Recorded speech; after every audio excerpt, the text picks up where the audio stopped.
SpaceX's Starship prototype has been grounded by the Federal Aviation Administration.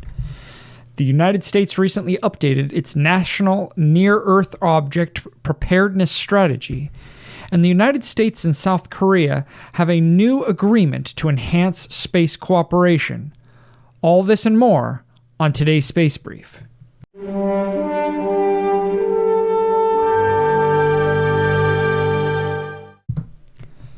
Hello and welcome to the Undiscovered Country. I'm your host, Bryant A.M. Baker. Today I'll present the top 5 most important things happening in the world of space. Let's just jump into it. Number 5. The Federal Aviation Administration has grounded SpaceX's Starship prototype after its mid-flight explosion during a test flight in Texas on April 20th. The FAA stated that the investigation into the incident is ongoing, and the company must demonstrate compliance with safety regulations before any further test flights can take place. The Starship is a next-generation spacecraft designed for deep space exploration and travel. SpaceX plans to use the Starship to send humans to Mars in the near future. SpaceX CEO Elon Musk stated that the Starship's rocket engines failed to ignite properly during separation to the second stage, leading to the rocket losing control and the subsequent explosion. Despite the setback, Musk explains that he remains optimistic about the Starship's potential, stating that the incident was a necessary step in the development process. This incident marks the latest setback for SpaceX in its pursuit of deep space exploration. The company's previous attempts at Starship prototypes have also resulted in explosions during landing.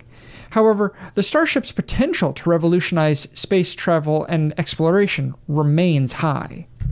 The FAA's investigation will likely result in increased scrutiny of SpaceX's testing and development processes. However, the agency's decision to ground the Starship is a necessary step to ensure the safety of future test flights. SpaceX will need to demonstrate a compliance with safety regulations before any further testing can take place. While this setback is significant for SpaceX, the company remains committed to its mission of deep space exploration. The FAA's investigation will provide valuable insights into the incident and will likely lead to improvements in SpaceX's testing and development processes. The Starship's potential to revolutionize space travel and exploration remains high, and we can expect to see more exciting developments from SpaceX in the future. Number 4. The United States has updated its National Near-Earth Object Preparedness Strategy to better protect Earth from asteroid impacts. This new strategy focuses on improving the detection, tracking, and characterization of near-Earth objects, as well as developing technologies to deflect potentially hazardous asteroids. Asteroids are small rocky objects that orbit the Sun, and some of them can pose a threat to Earth. If an asteroid were to impact our planet, it could cause widespread devastation, similar to the event that killed the dinosaurs 66 million years ago. While the chances of such an impact are low, they are not zero, and the consequences could be catastrophic. To address this threat, the updated NEO strategy includes several new initiatives. These include increasing the number of ground-based telescopes and space-based observatories to detect and track asteroids, improving the accuracy of asteroid characterization, and developing new technologies to deflect hazardous asteroids away from the Earth. An example of one such technology was the Double Asteroid Redirection Test, or DART, which launched in November of 2021. DART collided with a small asteroid called Dimorphos, which orbits a larger asteroid named Didymus. The collision changed Dimorphos's orbit, demonstrating the effectiveness of asteroid deflection technologies. The updated NEO strategy also includes plans to improve international cooperation on asteroid detection and mitigation efforts. The United States will work with other countries to share data, expertise, and resources to better protect our planet from potential asteroid impacts. The The updated National Near-Earth Object Preparedness Strategy is an important step forward in protecting Earth from the threat of asteroid impacts by improving detection and tracking capabilities and developing new asteroid deflection technologies. The United States is taking proactive measures to safeguard our planet. With international cooperation and continued investment in planetary defense, we can ensure a safer future for our entire planet. Number 3. SpaceX has been approved to take over a launch pad at Vandenberg Space Force Base in California, previously used by United Launch Alliance, or ULA. This marks the 5th launch site that SpaceX has been approved for in the United States. The launch site, Space Launch Complex 6, or SLC-6, was originally built for the Space Shuttle program in the 1980s, but was later modified for use by ULA's Delta IV rocket. However, the pad has been dormant since 2018, and SpaceX has been eyeing it as a potential location for future launches. The approval to use SLC-6 comes after SpaceX successfully completed 2 launches from Vandenberg in 2021 and is expected to provide the company with increased flexibility for launching missions to polar orbits. Polar orbits are useful for Earth observation missions and are typically launched from Vandenberg due to its location on the West Coast. However, the limited availability of launch sites capable of supporting polar launches has led to a backlog of missions waiting for a launch opportunity.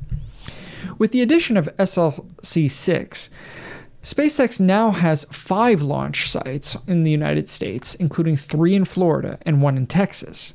The company's California launch site, Space Launch Complex 4E, has been primarily used for launches to low Earth orbit.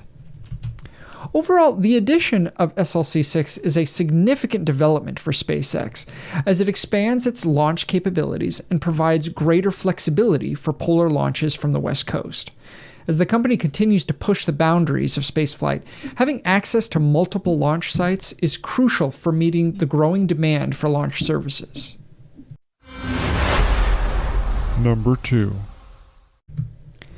The United States and South Korea have signed a new agreement to enhance space cooperation between the two countries.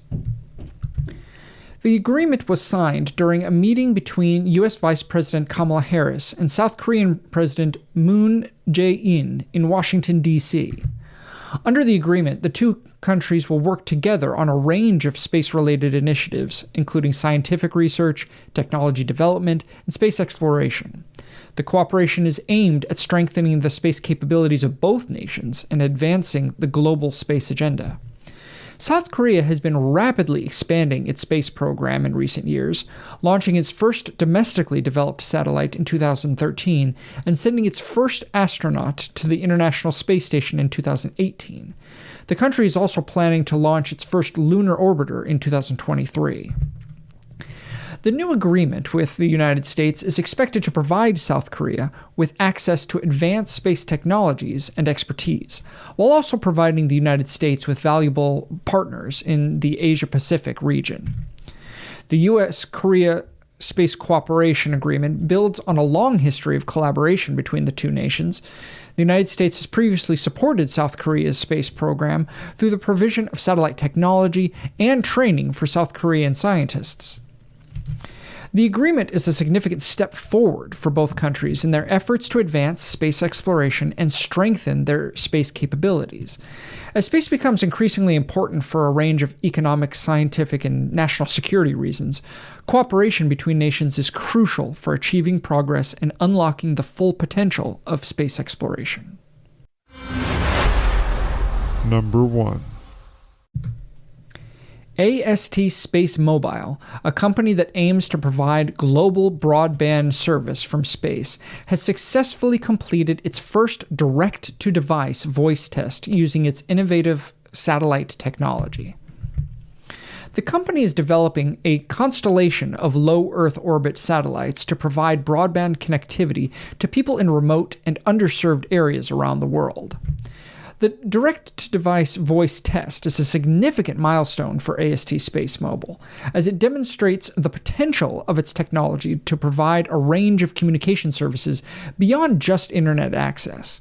The test involved sending a voice call directly from a mobile device to an AST Space Mobile satellite in orbit, which then transmitted the call back down to another mobile device on the ground. The success of the test shows that AST Space Mobile's technology is capable of providing direct-to-device voice calls without the need for any additional hardware or infrastructure. This has the potential to revolutionize communication in remote and underserved areas, where traditional infrastructure is often lacking or expensive to deploy. AST Space Mobile plans to launch its first set of satellites in 2023, with the goal of having a full constellation in place by 2025. Once operational, the constellation will be able to provide broadband internet and other communication services to people around the world, including those in rural areas, on ships, and in airplanes. Overall, the successful direct-to-device voice test is a major step forward for AST Space Mobile, as it demonstrates the potential of its technology to revolutionize global communication and connectivity. As more people around the world rely on digital communication for work, education, and social interaction, innovations like AST Space Mobile's could help bridge the digital divide and connect people who are currently underserved by traditional communication infrastructure. Thank you for joining me. Links to all the stories are in the description. The world of space law, policy, and business is changing every day. Keep ahead of all the most important things happening by watching the other recent episodes that I've put together for you. I'd love to hear your thoughts on everything I talked about here today. If you feel like this information has been helpful for you, please consider giving it a like or a rating, subscribing, and following the content. I'm honored to be a part of this community of citizens in this undiscovered country of ours, and I'll see you again next time.